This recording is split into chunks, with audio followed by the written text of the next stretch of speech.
Hello, नमस्कार सभी। आप सभी का चयन एकेडमी प्लेटफॉर्म पर स्वागत है। मैं एस राठौर सर। जैसे कि आपसे पहले कमेंट्समेंट किया था कि हम इस प्लेटफॉर्म के माध्यम से जो बच्चे घरों में हैं और उन तक शिक्षा नहीं पहुंच रही थी तो उनके लिए जो लेके आए थे, तो इसी सीरीज में हम आज से नित्य पॉलिटी की क्लास स्टार्ट कर रहे हैं। तो सभी लोग आज से पॉलिटी की क्लास लेंगे। हाँ, तो सबसे पहले हम भारतीय संविधान को पढ़ रहे हैं, तो भारतीय संविधान के बारे में थोड़ा सा जानेंगे कि संविधान क्या है, कैसे इसकी उत्पत्ति हुई, क्या है।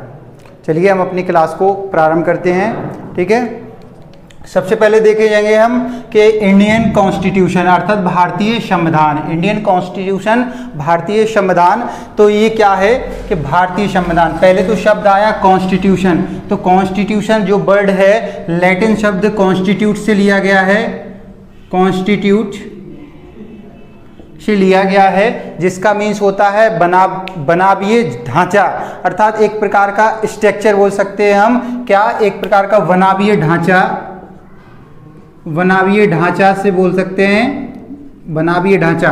तो इसी को हिंदी में बोलते हैं संविधान। संविधान, संविधान शब्द को जब हम ब्रेक करेंगे तो सम प्लस विधान, सम प्लस विधान, अर्थात क्या सम मतलब होता है सभी के लिए, विधान मतलब कानून या नियम। तो कह सकते हैं ऐसा कानून या नियम जो सभी के लिए समान हो, संविधान कहलाता है। अब भारतीय संविधान के लिए हम भारतीय संवैधानिक पुस्तक के रूप में कहें तो कह सकते हैं ऐसा नियम या कानून की पुस्तक जो सभी के लिए समान हो, संवैधानिक पुस्तक या संविधान कहलाती है। ठीक है, तो ये आपकी डेफिनेशन आई क्या कि ऐसा नियम या कानून जो सभी के लिए समान हो वह आपका संविधान कहलाता है। और संविधान की अवधारणा सबसे पहले देखा गया ब्रिटेन में आई। तो सबसे पहले पूछा जाए संविधान की अवधारणा कहाँ पर आई थी, तो ब्रिटेन में आई। ठीक है, ब्रिटेन में जो संविधान की अवधारणा आई, लेकिन वहाँ का संविधान मौखिक संविधान कहलाता है। क्वेश्चन बनता है ब्रिटेन का संविधान कैसा संविधान है, तो ब्रिटेन का संविधान मौखिक संविधान है, अर्थात संविधान का विचार सबसे पहले ब्रिटेन में आया। और ब्रिटेन का संविधान जो कैसा है, तो मौखिक, कैसा है, मौखिक संविधान है, मौखिक है।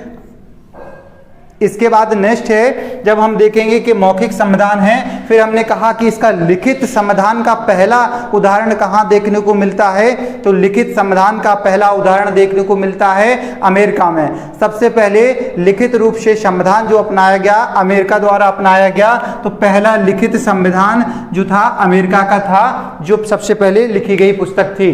ठीक है, इसके बाद नेक्स्ट है प्रथम बार स्वतंत्रता की मांग भारत में किसने की, ऐसा पूछा जाता है। भारत में जो संविधान या स्वतंत्रता से रिलेटिव, तो सबसे पहले जो भारत में स्वतंत्रता के लिए मांग की गई थी वो की गई थी बाल गंगाधर तिलक द्वारा की गई थी। और इन्होंने कहा था स्वतंत्रता मेरा जन्म सिद्ध अधिकार है। तो स्वतंत्रता शब्द सबसे पहले भारत में 1895 ईस्वी में, 1895 ईस्वी में क्या किया गया था, बाल गंगाधर तिलक द्वारा सबसे पहले स्वतंत्रता मेरा जन्मसिद्ध अधिकार है इन्होंने नारा दिया था। उसी नारा के माध्यम से स्वतंत्रता शब्द भारत में पहले आया। इसके बाद नेक्स्ट हमने बताया कि दूसरी बार या भारत में मांग हुई स्वतंत्रता को लेकर, तो दूसरी बार महात्मा गांधी जी द्वारा 1922 ईस्वी में महात्मा गांधी ने स्वराज शब्द के रूप में इसको बताया कि स्वराज मुझे चाहिए, अर्थात मेरा स्वराज, स्वराज मतलब जिसमें स्वयं का राज्य हो, दूसरों का राज्य ना हो कि स्वयं का हो, अर्थात जनता के लिए स्वयं का राज्य ही स्वराज कहलाता है। ठीक है, तो ये आपका है दूसरी बार कब लाया गया, पूछा जाए स्वराज शब्द को किसने दिया, तो महात्मा गांधी ने कब दिया, 1922 ईस्वी में दिया।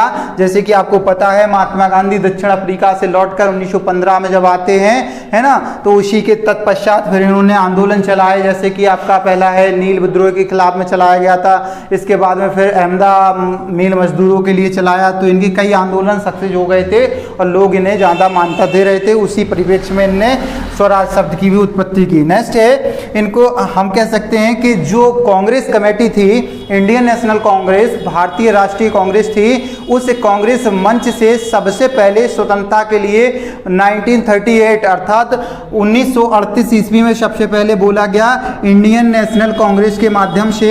ठीक है, भारतीय राष्ट्रीय कांग्रेस ने किसको, जवाहरलाल नेहरू उस समय उसकी अध्यक्षता कर रहे थे, जवाहरलाल नेहरू अध्यक्षता कर रहे थे। तभी ये क्या हुआ कि उन्होंने सर्वप्रथम 1938 ईस्वी में इंडियन नेशनल कांग्रेस के द्वारा जवाहरलाल नेहरू उस समय अध्यक्षता कर रहे थे। और आपको पता है कि जवाहरलाल नेहरू ने अध्यक्षता की, उसी समय संविधान सभा के सदस्य इन्होंने कहा वयस्क मताधिकार के आधार पर सिलेक्ट किए जाएंगे। जो संविधान सभा बनेगी उसके जो सदस्य होंगे वयस्क मताधिकार के आधार पर होंगे। ठीक है, इसी के बाद भारत में आपको पूछा जाता है क्वेश्चन कि भारत में भारतीय संविधान के विकास के लिए कौन सा मिशन आया। ठीक है, तो उसमें से आपका कैबिनेट मिशन आता है। ठीक, एक आपका क्रिप्स मिशन आता है। ठीक है, तो उसको ना लगा के कैबिनेट मिशन आया जो भारतीय संविधान के निर्मात्री सभा का गठन करने के लिए आया था। और कैबिनेट मिशन ने कब 1946 ईस्वी में 24 मार्च 1946 ईस्वी को भारत में आता है। कब आता है? 24 मार्च 1946 ईस्वी को भारत में आया। और इसने संविधान सभा का गठन करने के लिए प्रस्ताव दिया। और इसने क्या कहा, प्रस्ताव के माध्यम से कहा कि प्रति 10 लाख जनसंख्या पर एक सदस्य चुना जाएगा। तो पूछा जाता है कि किसके आधार पर, तो जनसंख्या के आधार पर, अर्थात 10 लाख में एक सदस्य को चुना जाएगा, इसने कैबिनेट मिशन ने कहा। और इस कैबिनेट मिशन के सदस्य थे पैथिंग लॉरेंस जो थे इसके अध्यक्ष थे। ठीक है, और स्टेफन क्रिप्स भी थे और अलेक्जेंडर थे। 3 लोग थे इस मिशन में। सबसे पहले थे, आपको हमने बताया, पैथिंग लॉरेंस। ठीक है, तो पैथिंग लॉरेंस जो थे, पैथिंग लॉरेंस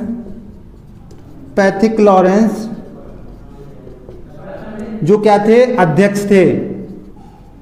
अध्यक्ष थे इस मिशन के। पैथिंग लॉरेंस अध्यक्ष थे। दूसरे स्टेफन क्रिप्स और आपके तीसरे थे एबी अलेक्जेंडर।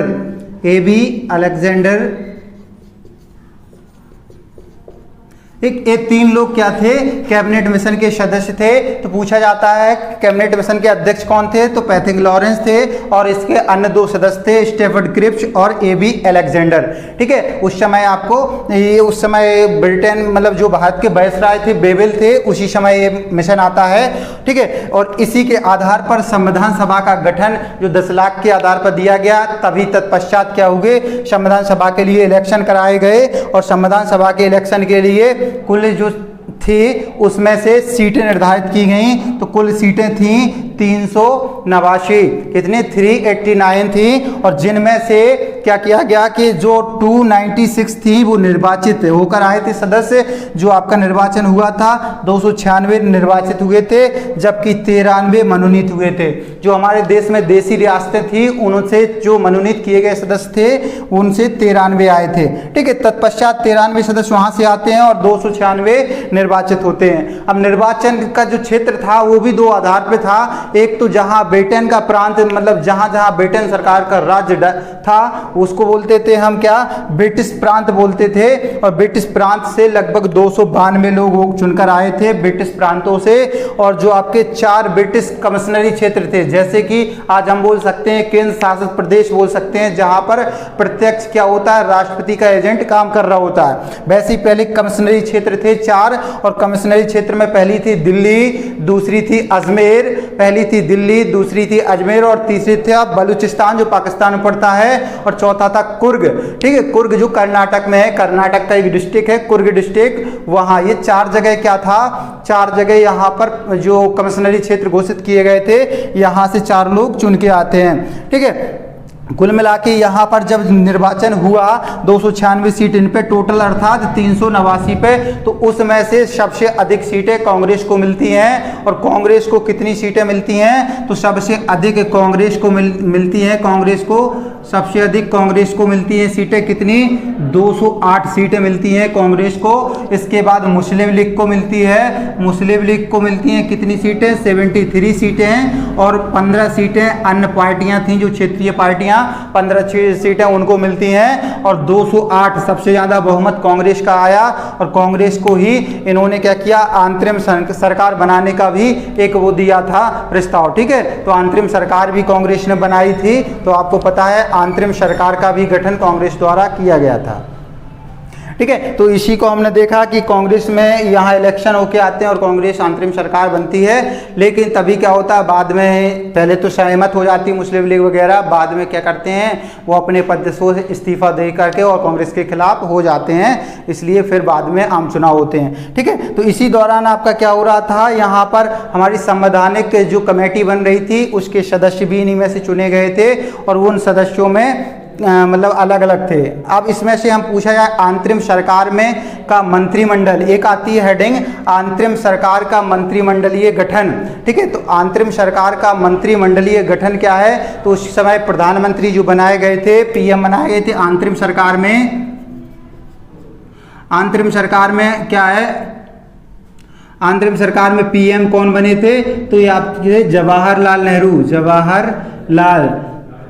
जवाहरलाल नेहरू को प्रधानमंत्री बनाया गया था अंतरिम सरकार के दौरान। जबकि यानी कि गृह मंत्री जो बनाए गए थे आपके सरदार वल्लभ भाई पटेल, सरदार वल्लभ भाई पटेल। ठीक है, ये आपके गृह मंत्री बनाए गए थे। और इसके बाद में आपके रक्षा मंत्री थे जो वो बनाए गए थे, रक्षा मंत्री को बना दिया गया था।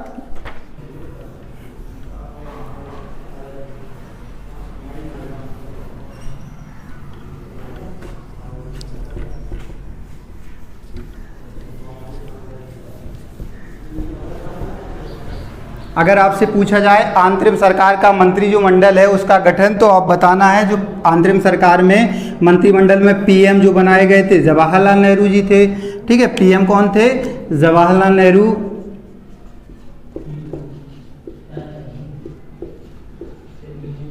और इसके बाद में जो गृह मंत्री थे, गृह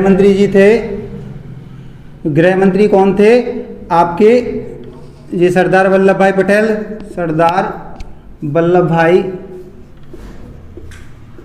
भाई पटेल। रक्षा मंत्री थे बलदेव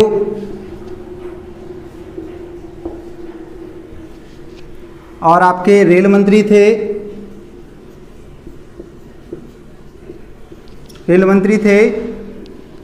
जे.के. मथाई।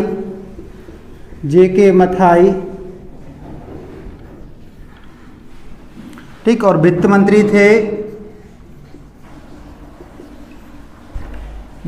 थे लियाकत अली।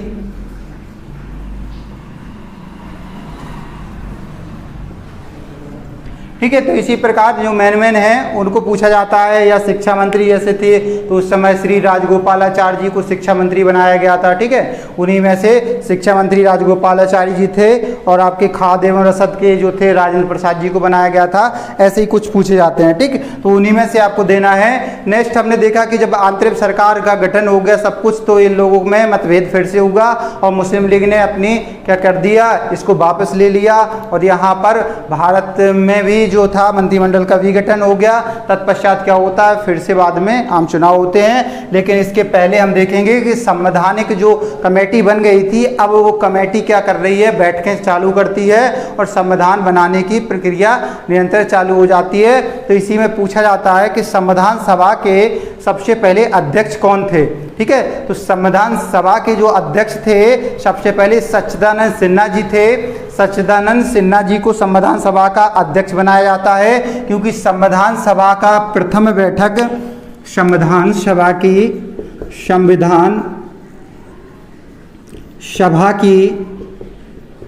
प्रथम बैठक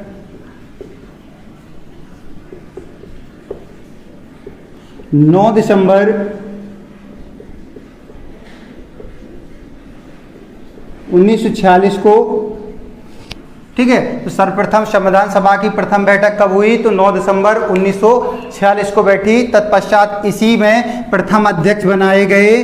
प्रथम अध्यक्ष, इसमें प्रथम अध्यक्ष जो सबसे वरिष्ठ उस समय थे सच्चिदानंद सिन्हा जी को बनाया गया। सच्चिदानंद सिन्हा जी को बनाया गया। इसके बाद पूछा जाता है कि प्रथम स्थायी रूप से अध्यक्ष कौन थे? तो स्थायी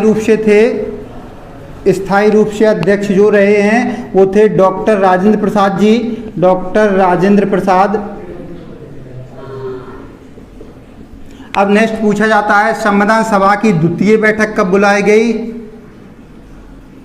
द्वितीय बैठक, संविधान सभा की द्वितीय बैठक कब बुलाई गई? तो 11 दिसंबर 1946 को बुलाई गई। इसी में स्थायी अध्यक्ष डॉक्टर राजेंद्र प्रसाद जी को बना दिया जाता है। इसके बाद तृतीय जो बैठक थी, तृतीय बैठक बुलाई जाती है 13 दिसंबर को। कब बुलाई जाती है? 13 दिसंबर और 1946 ईस्वी को तृतीय बैठक बुलाई जाती है संविधान सभा की। ठीक है। तो संविधान सभा की 3 बैठकें हुई, 9 दिसंबर, 11 दिसंबर और 13 दिसंबर। हुई कहाँ थी? तो आपको संसद भवन का एक हॉल है, उसी में से सरकार का संसद जो केंद्रीय भवन है, वो संसद भवन का केंद्रीय कक्ष जो दिल्ली में है, उसी में ये बैठकें सब आयोजित की गई थी। उसी में आयोजित की गई थी। कहाँ पर? केंद्रीय भवन संसद के अंदर। ठीक है। तो वहाँ पर ध्यान देना है। ये सब बैठकें हुई, तीनों बैठकें, जहां पर क्या होती है, तीनों मतलब अलग अलग है। यहाँ सच्चिदानंद सिन्हा जी पहली बैठक में अध्यक्ष अस्थायी रूप से बनते हैं, बाद में स्थायी अध्यक्ष डॉक्टर राजेंद्र प्रसाद जी को बनाया जाता है, और ये आपकी बैठकों की डेट रही। तो ये आपको ध्यान देना है कि इसमें किस प्रकार क्वेश्चन पूछे जाते हैं। तो डायरेक्टली पूछा जाएगा कि प्रथम अध्यक्ष कौन थे, तब सच्चिदानंद सिन्हा जी को लगाया जाएगा। प्रथम स्थायी अध्यक्ष कौन थे, तब डॉक्टर राजेंद्र प्रसाद जी को लगाना है। ठीक है। तो ध्यान रखना, ऑप्शन उस पर डिपेंड करता है। अब इसी जब मतलब यानी कि संवैधानिक बैठकें चल रही थी, उसी समय एक उपाध्यक्ष भी बनाए गए थे, और उपाध्यक्ष और सचिव दोनों लोग बनाए गए थे। तो स्थायी जो उपाध्यक्ष थे वो थे HC मुखर्जी। स्थायी उपाध्यक्ष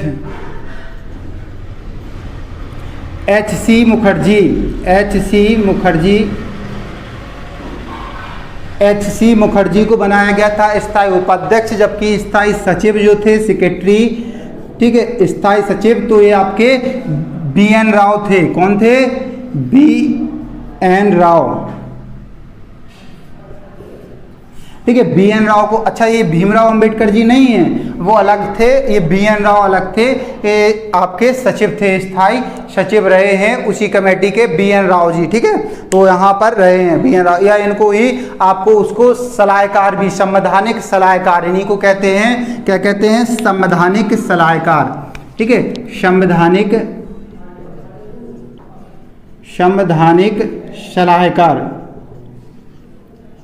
सलाहकार। ठीक है। तो संवैधानिक सलाहकार कौन थे? BN राव जी संवैधानिक सलाहकार थे। ठीक। तो इसमें हमने आज के सेशन में हमने यही देखा, संवैधानिक विकास हो रहा है, संविधान कैसा है, किन किन शब्दों से मिला, सबसे पहले कहाँ आया, भारत में किस प्रकार आया, और संविधान इस प्रकार यहाँ पर भारत में चलता हुआ। अब नेक्स्ट इसी में हम आगे अपनी क्लास को बढ़ाते हुए कहेंगे कि इसमें जो भारत और पाकिस्तान का जब विभाजन हुआ था, भारत और पाकिस्तान का विभाजन आपको पता है कि 2 अलग अलग राज्यों में कब हुआ था? 15 अगस्त या 14 अगस्त की रात्रि को, ठीक है, पाकिस्तान हो जाता आज़ाद 14 अगस्त 1947। ठीक है। 14 अगस्त 1947 को भारत और पाकिस्तान अलग अलग हुए थे, और उसी समय जब अलग हुए थे तो आपको पता है कि 14 अगस्त को पाकिस्तान ने शपथ ले ली थी और 15 अगस्त को भारत ने ले ली थी। तो दोनों हैं। और इसके बाद विभाजन के बाद जो सदस्य संख्या थी वो घट जाती है, जो संवैधानिक सभा की सदस्य संख्या, और घट करके कितनी बचती है? तब 299 सदस्य बचते हैं, क्योंकि कुछ पाकिस्तान में चले जाते हैं 389 में से, और यहाँ 200 आपके 99 बचते हैं सदस्य। ठीक है। इस कमेटी में। इसके बाद अगर पूछा जाए आपसे कि भारत और पाकिस्तान विभाजन किस योजना के तहत हुआ, तो उस समय आपको पता है माउंटबेटन योजना आती है आपके, यानी कि उस समय के जो वायसराय बन करके आ जाते हैं लॉर्ड माउंटबेटन। ठीक है। लॉर्ड माउंटबेटन आते हैं और वो भारत पाकिस्तान विभाजन की वो लेकर आते रूपरेखा, और विभाजित भी कर दिया जाता है ना। वहीं बताया जाता है कि जो उनकी मिसेस माउंटबेटन थी, वो इसी वजह से पर्पस से भेजी गई थी कि भारत पाकिस्तान का विभाजन जल्दी हो जाए ताकि इनमें मतभेद बना रहे, है ना।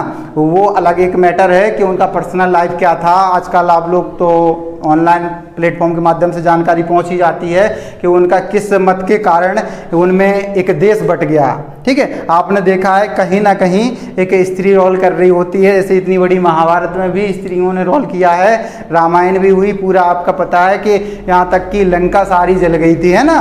तो वो स्त्री कारण यहाँ भी भारत पाकिस्तान का डिवाइडेशन का कारण वही रहा है और आपने हर जगह देखा होगा, है ना।